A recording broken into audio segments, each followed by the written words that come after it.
we go. I'm Myckena Guerrero with the Solano College Sports Network, and this is another episode of On Campus. Today I'm joined with Kathy Trisdale, and we're going to be talking about the issues of mental health and also her journey through it. Kathy, thank you so much for joining me here today. Thank you for having me.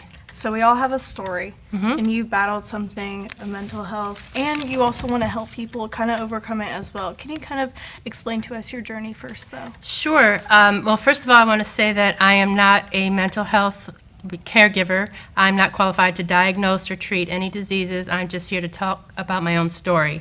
I'm diagnosed with chronic major depression, and I've been living with it for approximately 40 years. I also have some post-traumatic stress and some anxiety disorders that come along with it that I've had for the last 20 years or so.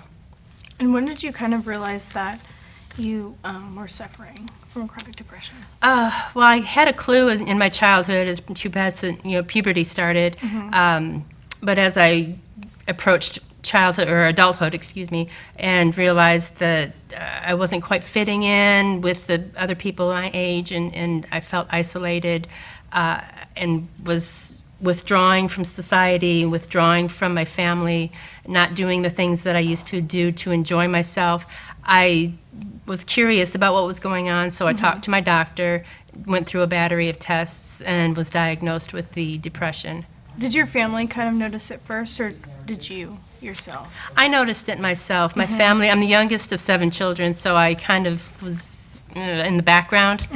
They were all doing their own thing, and so I just kind of had to raise myself, more or less. Yeah, of course. And stigma is attached with mental health. Can you kind of explain to us the different types of stigma and maybe some examples? Sure. Stigma is basically the idea that you're... Oh, I'm sorry. It's okay. I have it written down. Stigma is defined as a mark of disgrace for a particular condition or situation. And when it comes to mental health, a lot of people don't understand it. They're frightened by it. And so they attach the stigma to separate themselves from it because it's a scary thing when you don't understand what's going on. When basically all it is you have an organ in your body that happens to be your brain, and it's not quite functioning at its peak performance. So whether you're in high school, college, a parent, we all are dealing with stress. But when do you kind of know that it's more than just stress? It's something that maybe you need to seek medical attention for? I would recommend seeking medical attention anytime it interrupts your life, anytime it interferes with your daily routine, your activity, your ability to experience joy or recreation or relax. The doctor is the person who's going to determine whether it's a chronic situation or an acute situation. Both situations, though, tend to have the same treatment. It's just a matter of how long you receive the treatment. Particularly this time of year, a lot of people experience situational depression. A lot of stressors came up with money, with school, with the holidays, grades, family visits. The climate that our society is in today is just kind of piles up on you, and that can warrant a call to a therapist or a counselor, somebody that can help you through that situation. And when you kind of are feeling anxious, I mean, we all get anxiety. I get anxiety sometimes. So what do you kind of do to cope with it? Well, when you experience anxiety, you might sweat, you might hyperventilate a little bit. When I experience an anxiety attack, I panic, I cry, I pull away from people, physically pull away and isolate myself, maybe curl up in a little ball, and I feel my heart palpitating. I feel like I'm having a heart attack. I can't control what's going on, and it's scary. But because I've lived with it long enough and I've educated myself on my condition and my health situation, I'm able to recognize what's going on. And so I practice when I'm not having my anxiety. It's very important that I practice my self-care when I'm in a calm state, when I'm in a relatively happy state where my depression isn't very bad, to practice things like breathing techniques to calm yourself down, self-talk to remind myself that this is just an anxiety attack, it's going to pass, It's not forever. It's just going to be a few minutes, and just breathe through it. And when you're done, and then you can pick up and resume your life. And the most important thing I tell myself is that it's nothing to be ashamed of. Oh, no. It's just something that happens. People who have allergies start sneezing. Exactly. I start crying and shaking and palpitating. It's very similar. Yeah, I have an aunt that has really bad anxiety, and I remember the doctor told her that sometimes it's part of her diet too. Did a doctor tell you that there are certain things that you should avoid, or maybe certain things that you should add to your diet? Not so much. I visited nutritionists for various reasons, and of course stimulants like coffee and caffeine are something that I should keep to a minimum, which I don't.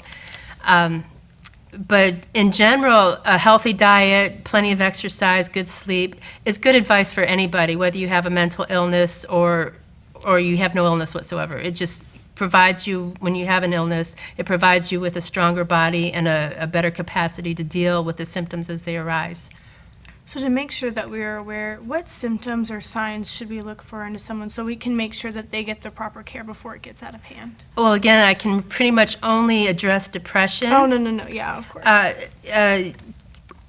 Just changes in your general daily routine or your behavior, your mood. If somebody's generally outgoing, texts you or calls you frequently, accompanies you out in social events, and then suddenly, for whatever reason, you notice that those texts are less frequent, you don't hear from the person as much.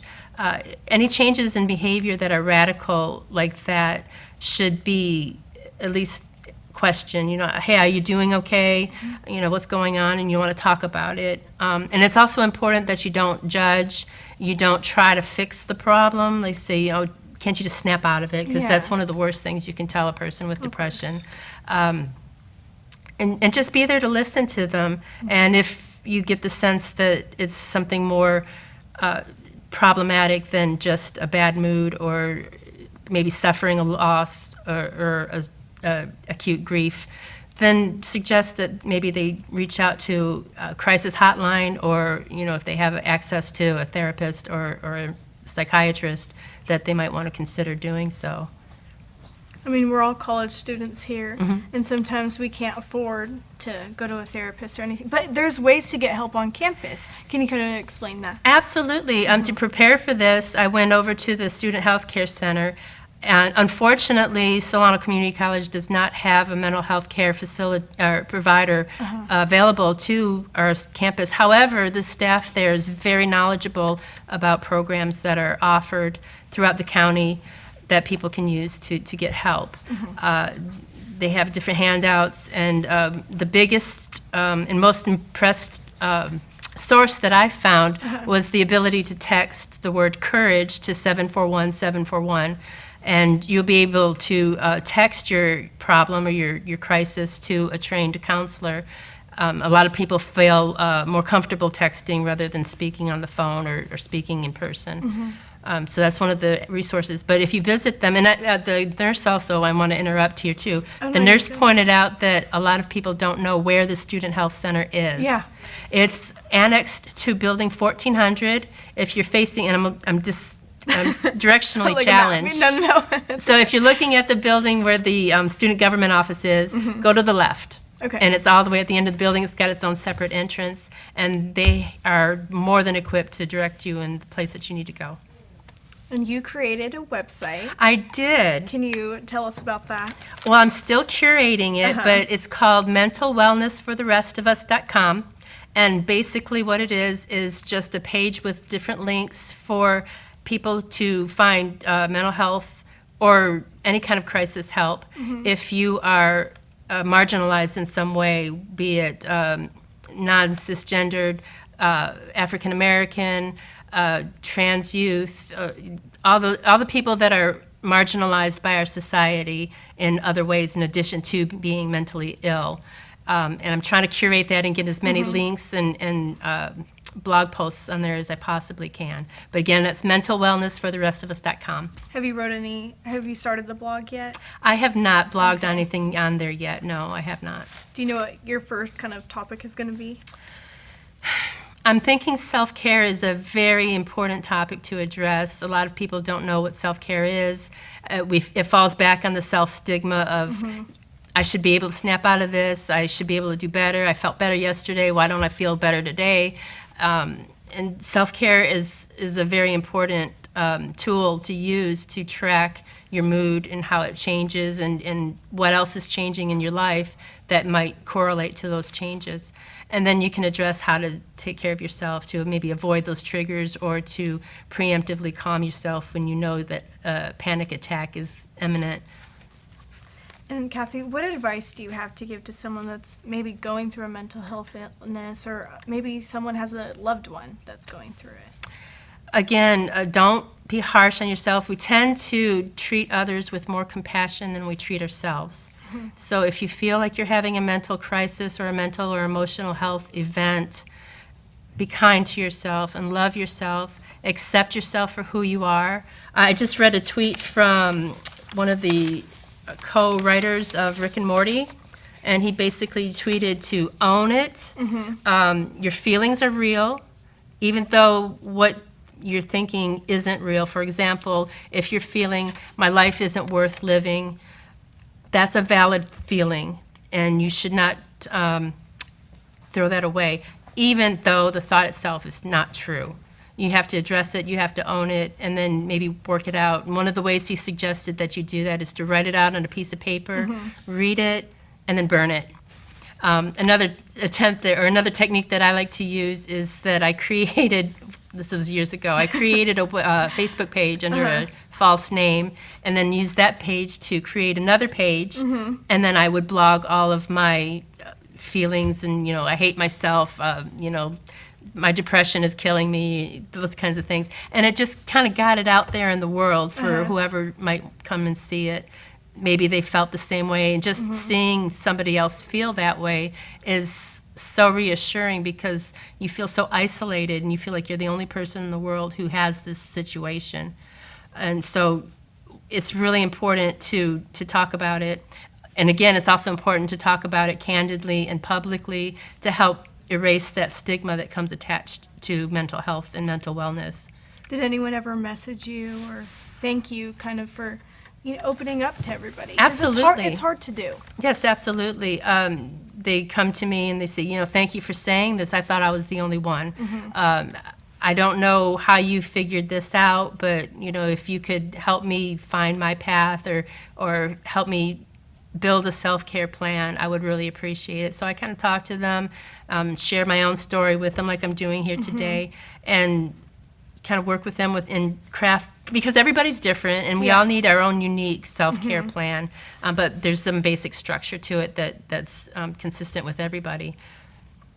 So I try to share what I've learned and what I've developed over the years with them, and hopefully it helps them as well. Well, Kathy, is there anything that you would like to inform us about or address? Be brave, be strong, know yourself, love yourself, and please don't let stigma stop you from living your best life, because it's possible. It's possible to get out there and achieve your goals and achieve your dreams, even with a disability, and especially an invisible disability where people don't understand it. Exactly. Well, Kathy, thank you so much for joining me here today and opening up to us and sharing your story. You are strong. Thank you. Yeah, I really appreciate you. This has been another episode of On Campus. I'm Myckena Guerrero, and we'll see you next time. Thank you. If you have an interest in a career in sports broadcasting, whether it's behind the scenes or on camera, then this is the class for you. Class is held every Wednesday from 1:30 to 4:30 in room 121 alongside the library building. For more information, contact Greg Poff. That's me at solano.edu. We hope to see you here next semester. And remember, it's more than just sports. It's an education.